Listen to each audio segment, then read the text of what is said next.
Assalamualaikum warahmatullahi wabarakatuh.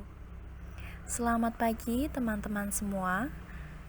Kami dari kelompok 6 akan mempresentasikan hasil diskusi dari kelompok kami mengenai inovasi pengembangan sikap dan kemandirian belajar.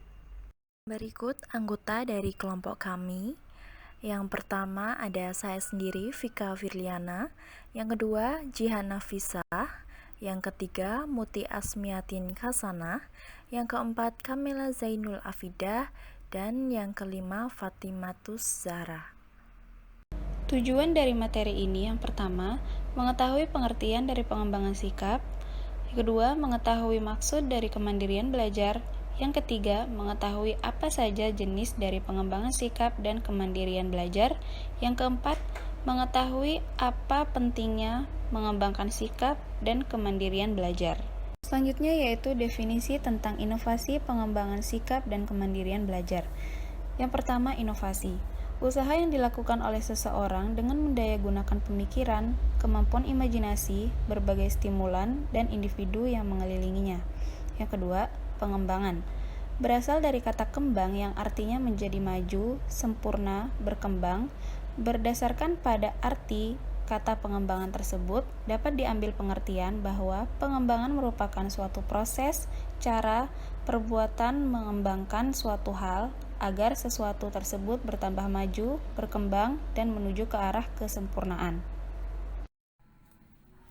Menurut Lapir dalam Saifuddin Aswar mengatakan bahwa sikap adalah suatu pola perilaku, predisposisi untuk menyesuaikan diri dalam situasi sosial, atau secara sederhana, sikap adalah respon terhadap stimuli sosial yang telah terkondisikan.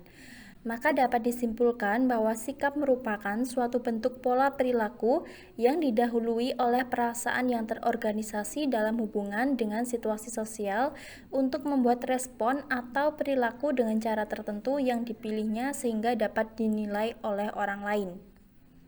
Selanjutnya adalah kemandirian.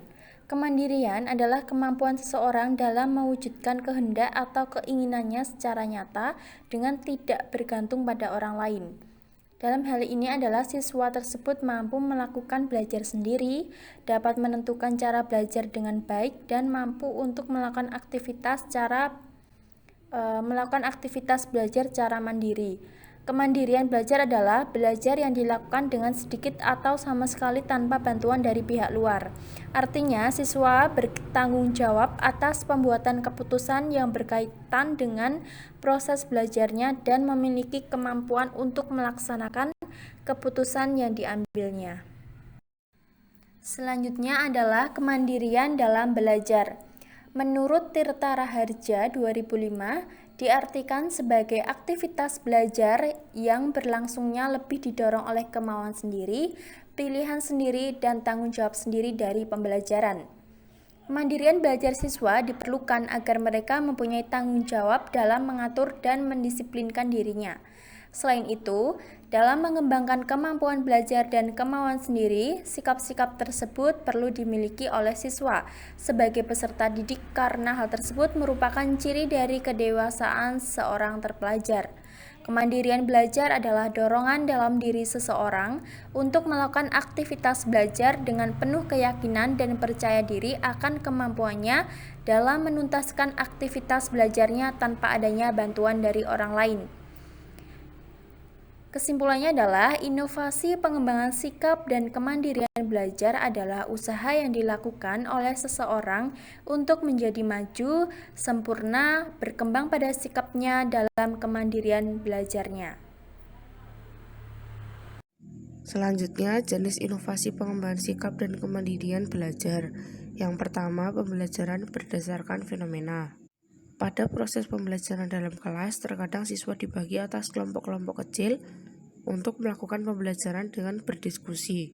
Tujuan pembentukan kelompok ini adalah agar siswa dapat belajar untuk saling menghargai pendapat, berusaha bekerja dengan tekun, dan disiplin bertanggung jawab bersama kelompoknya.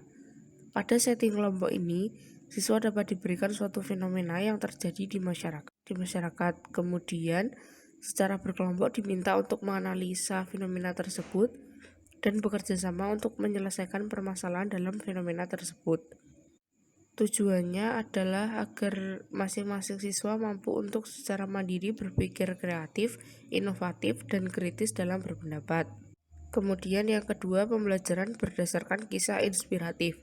Dalam hal ini, kisah inspiratif dapat diberikan melalui berbagai media, misalnya berupa penyajian gambar, sosiodrama, bermain peran, maupun penayangan video yang dapat memberikan stimulus kepada siswa untuk terlibat secara interaktif dalam pembelajaran. Hal ini didasarkan pada dimensi-dimensi kemandirian belajar mengenai manajemen diri dan kebebasan belajar. Kemudian yang ketiga, pembelajaran berdasarkan kriteria kemandirian. Kriteria yang dimaksud di sini adalah independence atau melakukan sesuatu dengan sendirinya, dalam artian bertanggung jawab secara mandiri terhadap aktivitas belajarnya, dan self-managementnya yaitu mengatur feedback dari pekerjaan. Pentingnya inovasi pengembangan sikap dan kemandirian belajar. Yang pertama, mewujudkan kualitas kemandirian peserta didik dalam belajar.